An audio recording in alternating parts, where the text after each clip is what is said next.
मैं हूं संतोष कुमार सिंह। आपको अपने चैनल एससीसी कैरियर पॉइंट में एक बार फिर स्वागत करता हूं। और आज हम पाचन तंत्र के कुछ भाग पढ़ेंगे, जिसमें बड़ी आंत और छोटी आंत के अंतिम भाग इलियम के बारे में पढ़ेंगे। इसके बाद मलद्वार को भी जानेंगे। इसके बाद उसके आगे और पिछले भाग को जानेंगे। इस तरह हमारा पाचन तंत्र आज समाप्त हो जाएगा। तो चलिए स्टार्ट करते हैं आज के नए भाग यानी इलियम। बता दूं कि इलियम जो होता है छोटी आंत का अंतिम भाग होता है। इलियम जो होता है छोटी आंत का सबसे अंतिम भाग होता है, यानी कि छोटी आंत जहां भोजन का संपूर्ण पाचन होता है उसका अंतिम भाग इलियम होता है। तो इलियम में भी बहुत सारे एंजाइम बनते हैं। उन एंजाइमों को एक एक करके पढ़ने वाले हैं। ठीक है, तो हम बात करें यहाँ से, यानी इलियम से भोजन का पाचन तथा अवशोषण दोनों होता है। यानी इलियम में भोजन पचता भी है और उसका अवशोषण भी होता है। इसके बाद यहाँ कई प्रकार के आंत रस निकलते हैं। कई प्रकार के आंत रस का स्राव भी इलियम से होता है। यानी इन सभी आंत रसों को हम लोग सकस इंट्रिकस कहते हैं। जो भी आंत रस इलियम से निकलता है उसे सकस इंट्रिकस कहते हैं। ठीक है, आप लोगों को ये चीज़ समझ में आ गया होगा। और इससे निम्नलिखित एंजाइम निकलते हैं। इलियम से निम्नलिखित एंजाइम निकलते हैं। पहला है इरेप्सिन। इरेप्सिन एंजाइम जो होता है वो बेसिकली करता क्या है, यह प्रोटीन को पचाता है। इरेप्सिन एंजाइम का काम क्या है, प्रोटीन को पचाना। और इरेप्सिन एंजाइम में ही, यानी कि इलियम से इरेप्सिन एंजाइम जो निकलता है वो पूर्ण पाचन का भी कार्य करता है। ठीक है, और ये प्रोटीन को यानी कि पेप्टाइड को अमीनो अम्ल में बदलता है। प्रोटीन यानी पेप्टाइड को, पेप्टाइड क्या है तो प्रोटीन है, तो पेप्टाइड को किस में बदल देता है, एमिनो अम्ल में बदल देता है। यानी इरेप्सिन नामक एंजाइम पेप्टाइड को अमीनो अम्ल में बदलने का कार्य करता है। और यहाँ पर प्रोटीन का पाचन होता है। ठीक है, और दूसरे नंबर पे आता है लाइपेज। लाइपेज दूसरे नंबर पे आता है। लाइपेज का काम क्या करता है, यह वसा को पचाने का कार्य करता है। यानी वसा को पचाने वाला एंजाइम का नाम क्या है, लाइपेज। कभी कभी क्वेश्चन पूछ देता है कि वसा पचाने वाला एंजाइम, डायरेक्टली क्वेश्चन पूछता है वसा पचाने वाला एंजाइम कौन सा है, तो आपका आंसर होता है लाइपेज। लाइपेज क्या कर देता है, वसा को पचाने में अहम भूमिका निभाता है। ठीक है, यह वसा को गिल्सोराल तथा वसीय अम्ल में बदल देता है। जो लाइपेज होता है वसा को गिल्सोराल एवं वसीय अम्ल में बदल देता है। लाइपेज जो होता है वसा को गिल्सोराल यानी गिल्सोराल और वसीय अम्ल में बदल देता है। गिल्सोराल और वसीय अम्ल में बदल देता है। अब तीसरी बारी आती है, तीसरी नंबर, इसका एक और एंजाइम है मल्टोज। यह मल्टोज जो एंजाइम होता है वो मल्टोज को ही पचाता है। यानी कि हमारे इलियम में यानी छोटी आंत में एक मल्टोज नामक पदार्थ पाया जाता है। उस मल्टोज को वो पचाने में मल्टोज नामक एंजाइम प्रमुख भूमिका निभाता है। इसके बाद हम पढ़ लेते हैं सुक्रोज। सुक्रोज ये काफ़ी इंपॉर्टेंट है।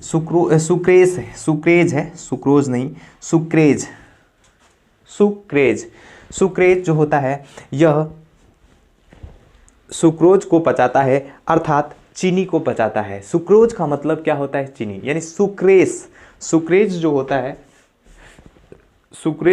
है यह सुक्रोज को पचाता है। सुक्रेज जो होता है किसको पचाता है, सुक्रेज जो है सुक्रोज को पचाता है। अब हम बात करते हैं लैक्टोज की। हम बात किसकी करते हैं, लैक्टोज की। यह इलियम का एक बढ़िया एंजाइम माना जाता है लैक्टोज। लैक्टोज जो होता है लैक्टोज को पचाता है। मल्टोज और लैक्टोज का कार्य जो होता है, मल्टोज जो होता है मल्टोज को पचाता है, जबकि लैक्टेज हमारे शरीर में बनता है, जो वो भी छोटी आंत में बनता है। छोटी आंत के अंतिम भाग यानी इलियम में बनता है। यानी लैक्टोज को कौन सा, लैक्टोज जो होता है यह लैक्टोज नामक पदार्थ को पचाता है। लैक्टोज एंजाइम जो होता है लैक्टोज नामक पदार्थ को पचाता है। तो आई होप कि ये चीज़ आपको समझ में आ गई होगी। अब थोड़ा सा जान लेते हैं बड़ी आंत। बड़ी आंत ज़्यादा कुछ काम नहीं करता है। बड़ी आंत बहुत ही बड़ी आंत नाम है, लेकिन काम कुछ खास नहीं है, लेकिन सबका अहम भूमिका है पाचन तंत्र में। अगर किसी भी में गड़बड़ी आती है तो हमारी शारीरिक प्रॉब्लम आ सकता है, ठीक है। तो बड़ी आंत को देख लेते हैं। बड़ी आंत यानी भोजन का पाचन यहाँ पर नहीं होता है। बड़ी आंत में भोजन का पाचन नहीं होता है। अब नहीं होने का मतलब एकदम से नहीं होता है, मतलब कुछ थोड़ा बहुत होता है, लेकिन सबसे अधिक पाचन भोजन का कहाँ होता है? तो छोटी आंत में संपूर्ण पाचन हो जाती है, उससे पहले अमाशय में हो जाता है कुछ पाचन, ठीक है। और अमाशय हम पढ़ा चुके हैं पिछले वीडियो में, पार्ट 2, 1। अगर 3 को जो वीडियो 3 को देख रहा है तो पहले आप लोग पार्ट 1, पार्ट 2 को देखिए। नीचे डिस्क्रिप्शन में सभी के लिंक हम दे देंगे, ठीक है। अब हम बात करते हैं बड़ी आंत। बड़ी आंत में क्या होता है? भोजन का पाचन नहीं होता है, केवल यहाँ पर जल का अवशोषण होता है। यानी बड़ी आंत में केवल और केवल किसका अवशोषण होगा? जल का। जल का अवशोषण किस में होता है? बड़ी आंत में होता है।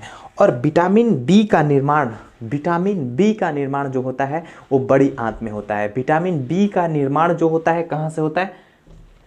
बड़ी आंत में होता है। तो कभी पूरे विटामिन को हम पढ़ा देंगे, मतलब कि पूरे विटामिन यानी ए से लेकर विटामिन B12 तक के रासायनिक नाम के साथ साथ उसके सभी गुणधर्मों को, और इसके साथ साथ उसके रासायनिक नामों को, अभी उनके कार्यों को, और किस में मतलब उनके उपयोग कहाँ से उसे प्राप्त कर सकते हैं, उनके सारे चीज़ों के, उनके गुणधर्मों के बारे में हम आपको एक अलग से वीडियो प्रोवाइड करेंगे, ठीक है। अब हम बात इसी में पढ़ लेते हैं बड़ी आंत। बड़ी आंत जो होता है बेसिकली जो होता है 2 शाखाओं में बटा होता है। बड़ी आंत जो होता है बेसिकली कितने शाखाओं में बटी होती है? 2 शाखाओं।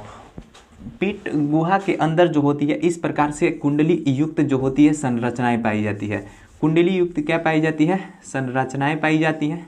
उसमें कुंडली युक्त जो होती है बहुत सारी संरचनाएं पाई जाती है, जिसमें किनारे इस टाइप की होती हैं। ये 2 भागों में बटी होती है, एक इधर एक इधर। तो समझ लीजिए इधर वाला भाग और इधर वाला भाग।